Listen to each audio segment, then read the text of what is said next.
কৰ্তন কৰা হৈছে অৰুণোদয় আঁচনিৰ পৰা বহু দৰিদ্ৰ মহিলাৰ নাম জধে মধে কৰ্তন কৰাৰ গুৰুতৰ অভিযোগ উত্থাপন হৈছে অৰুণোদয় আঁচনিক লৈ আমিনুল ইছলামৰ বিস্ফোৰক মন্তব্য সবিশেষ খবৰ এই মুহূৰ্তত লৈ আহিছো অৰুণোদয় আঁচনিত ব্যাপক খেলিমেলিৰ ভয়ংকৰ অভিযোগ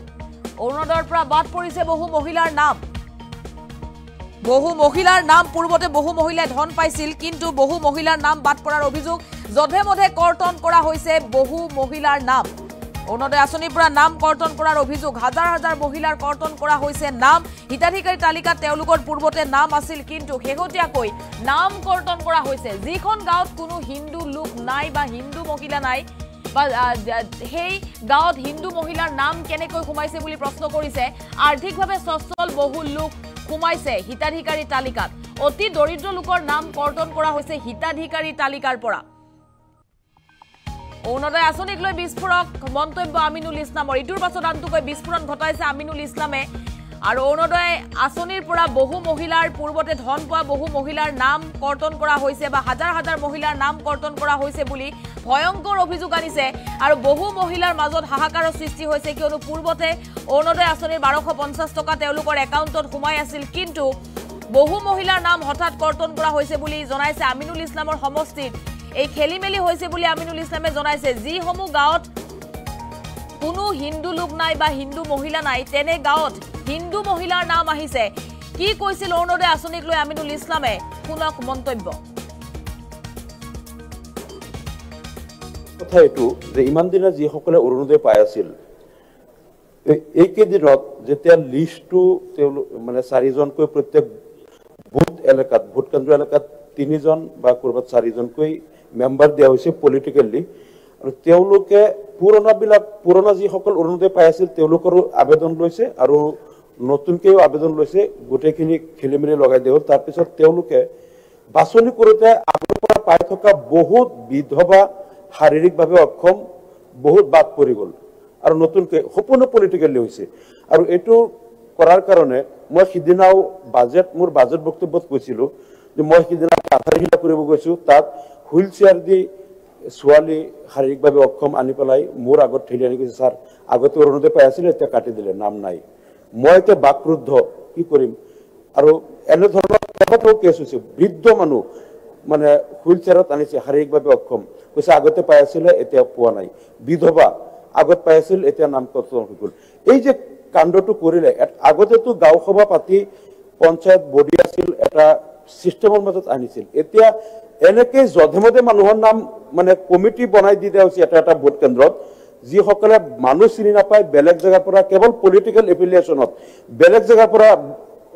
এটা বেলেগ কেন্দ্ৰত তেওঁলোকক মেম্বাৰ দিয়া হৈছে মোৰ সমষ্টিত এনেকুৱা হৈছে দাঁতিয়ালবৰী আৰু উলুবাৰী পঞ্চায়তত প্ৰায় 2000 মানুহে প্ৰতিবাদ কৰিছে কালিও বাতৰি আহিছে পৰহিও এইটো বাতৰি আহিছে দাঁতিয়ালবৰী উলুবাৰীত এনেকুৱা হৈছে যিখন গাঁৱত এজনো হিন্দু মানুহ নাই তাৰ লিষ্টত 30-40 জন হিন্দু মানুহ নাম আহিছে অৰুণোদয়ত য'ত এজন মুছলমান নাই সেই গাঁৱত মুছলমানৰ নামো আহিছে এই যে দাঁতিয়ালবৰী উলুবাৰীত এজনো হিন্দু মানুহ নাই তাত বহু কেইজন হিন্দু মানুহৰ নাম লিষ্টত আহিছে আৰু একাউণ্টবিলাক এই আগতেও যে হৈছিল গুজৰাটত কিছুমান একাউণ্ট নম্বৰ ইউপিৰ ওলাই এনেকুৱা ধৰণৰ খেলিমেলি হৈছে একমাত্ৰ পলিটিকেলি কিছু অনভিজ্ঞ মানুহক ইয়াত দায়িত্ব দিয়াৰ কাৰণে এতিয়া আগতে অৰুণোদয় চিষ্টেমত আমি যিসকল বিধৱা বিকলাংগ বা অবিবাহিত বা ভিক্ষাবৃত্তি অৱলম্বন কৰা একেবাৰে দৰিদ্ৰ সীমাৰেখাৰ তলৰ যি মানুহে সকাহ পাইছিল এতিয়া কিন্তু সেই মানুহখিনি আধাতকৈ বেছি বাদ পৰি গ'ল অলপ ধনী মানুহো সোমাই গ'ল যাৰ ঘৰত ট্ৰেক্টৰ আছে পাৱাৰ টিলাৰ বা 4চকীয়া যান আছে পকা ঘৰ আছে 15 বিঘাৰ ঘৰত মাটি আছে তেনে মানুহ সোমাই গ'ল আৰু একেবাৰে দুখীয়া মানুহ বাদ পৰি গ'ল এইবাৰ যিটো হ'ল চৰকাৰে যিটো ভাবি কৰিছিল যে গোটেই পুৰণাখিনিক একেলগে এপ্লাই কৰিব দিওঁ যাতে অসমত এইবাৰ 30 লাখ 40 লাখ বুলি যে আমি আমাৰ চৰকাৰে আমাৰ দলেহে এইখিনি দিছোঁ বুলি অহা নিৰ্বাচনতে মাৰ্কেটিং কৰিব পাৰিম কিন্তু উল্টাটো হ'ব এইবাৰ যি হৈছে যেনেকৈ উপযুক্ত মানুহ আগতে পোৱাবিলাক যেনেকৈ বাদ পৰিছে আৰু যেনেকৈ পলিটিকেল এংগলত তেওঁলোকে ধনী মানুহক সোমাই যি এটা তাত অৰাজক পৰিস্থিতি কৰিছে অহা নিৰ্বাচনত কিন্তু চৰকাৰে ভাবাৰ উল্টাটোহে হ'ব কাৰণ তেওঁলোকে মাৰ্কেটিং কৰিব নোৱাৰে যে আমি দিছোঁ আমাক ভোট দিয়ক গতিকে এতিয়া আকৌ এই চিষ্টেমটো যাতে আমি ভাবো অফিচিয়েল লগাই যাতে হেৰি কৰে এই যে মেম্বাৰবিলাক দিছে এইবিলাক কেঞ্চেল কৰি নতুনকৈ যাতে কৰাৰ কিবা চিন্তা চৰ্চা কৰে সেইটো আপোনাৰ জৰিয়তে মই চৰকাৰক অনুৰোধ জনালোঁ মানে আক্ষেপৰ কথা এইটো যে ইমান দিনা যিসকলে অৰুণোদয় পাই আছিল এইকেইদিনত যেতিয়া লিষ্টটো মানে 4জনকৈ প্ৰত্যেক বুথ এলেকাত ভোট কেন্দ্ৰ এলেকাত 3জন বা কৰবাত 4জনকৈ মেম্বাৰ দিয়া হৈছে পলিটিকেলি আৰু তেওঁলোকে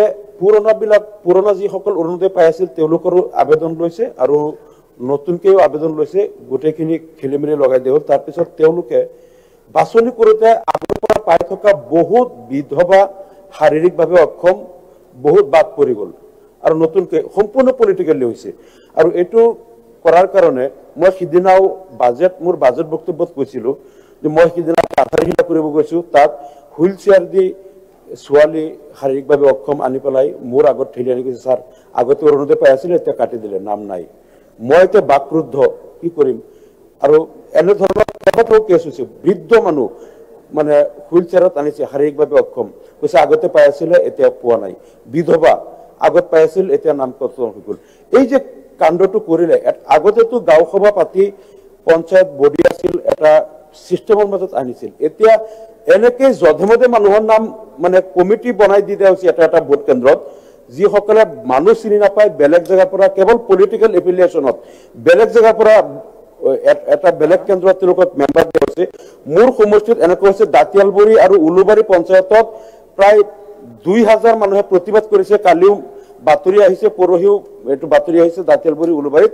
এনেকৈ হৈছে যিখন গাঁৱত এজনো হিন্দু মানুহ নাই তাৰ লিষ্টত 30-40 জন হিন্দু মানুহৰ নাম আহিছে অৰুণোদয়ত য'ত এজন মুছলমান নাই সেই গাঁৱত মুছলমানৰ নামো আহিছে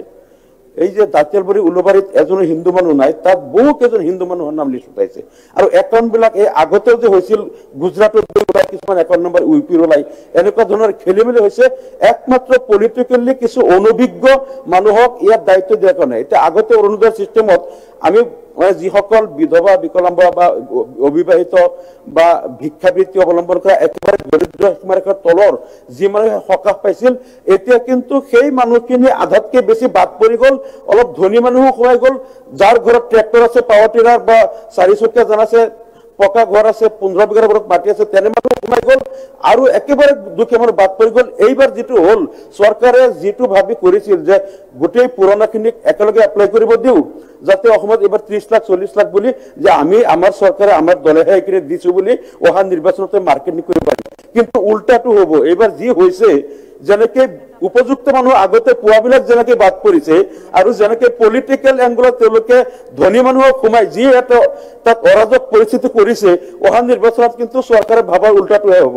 কাৰণ তেওঁলোকে মাৰ্কেটিং কৰিব নোৱাৰে যে আমি দিছোঁ আমাক ভোট দিয়ক গতিকে এতিয়া আকৌ এই চিষ্টেমটো যাতে আমি ভাবো অফিচিয়েল লগাই যাতে হেৰি কৰে এই যে মেম্বাৰবিলাক দিছে এইবিলাক কেঞ্চেল কৰি নতুনকৈ যাতে কৰাৰ কিবা চিন্তা ব্যৱস্থা কৰে সেইটো আপোনাৰ জৰিয়তে মই চৰকাৰক অনুৰোধ জনাইছোঁ